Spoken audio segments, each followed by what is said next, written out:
নমস্কার, আমি পূজা। অনিওয়ার্শিপ চ্যানেলে আপনাদের সকলকে স্বাগত।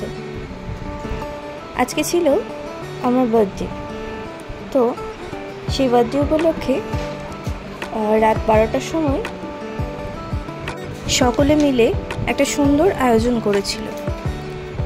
এখানে যারা ভিতরে আসছে তারা এতদিনের সম্পর্কে প্রায় প্রত্যেকেই আমার দাদা কিংবা ভাই হয়ে উঠেছে।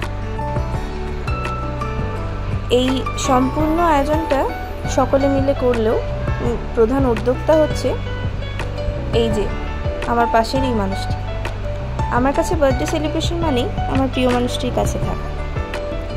বার্থডে সেলিব্রেশন বলতেও আমি এটাই বুঝি, যেহেতু তাকে ঘিরেই আমার প্রথম জন্মদিন উদযাপন, তাই প্রত্যেকটা জন্মদিনেই আমি তাকে আমার পাশে চাই। তাই কেক কাটার সময় আমি ওকে বারবার ডাকছিলাম যে তুমি এসে আমার পাশে এসে বসো। কেকটা কাটার সাথে সাথে কয়েকটা ছবি তোলা হলো।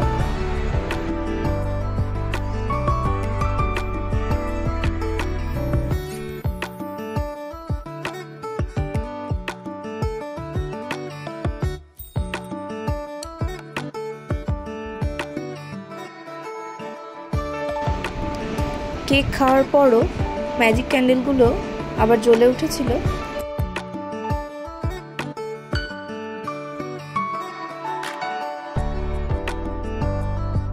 এরপর আমরা আরও কয়েকটা ছবি তুলে নিয়েছিলাম।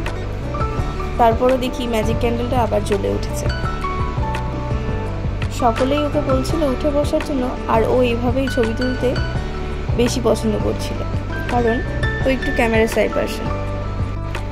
এরপর আমি কেকের পিসটা নিয়ে প্রথমে সোজা চলে যাই দাদার কাছে।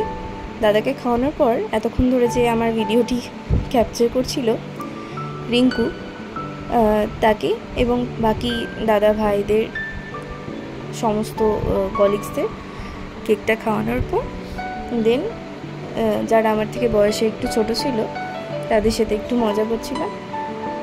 কেক মাখাতে আমি বেশ পছন্দই করি, সেটা সবারই জন্মদিনে। তো এরপর লোকনাথদা কেক নিয়ে হঠাৎ করে খাওয়াতে গিয়ে আমাকে ভূত করে ফেলে এবং তারপর ওকেও একটু মাখিয়ে দেয়। এরপর আমাদের ছোট্ট ভাইটিকে ধরা হয়েছিল কেক মাখানোর জন্য। ভিডিওটি আজ তবে এই পর্যন্তই। সবাই ভালো থাকবেন, সুস্থ থাকবেন, সাবধানে থাকবেন। ভিডিওটি ভালো লাগলে একটি লাইক এবং চ্যানেলটিকে সাবস্ক্রাইব করে দেবেন। Thank you.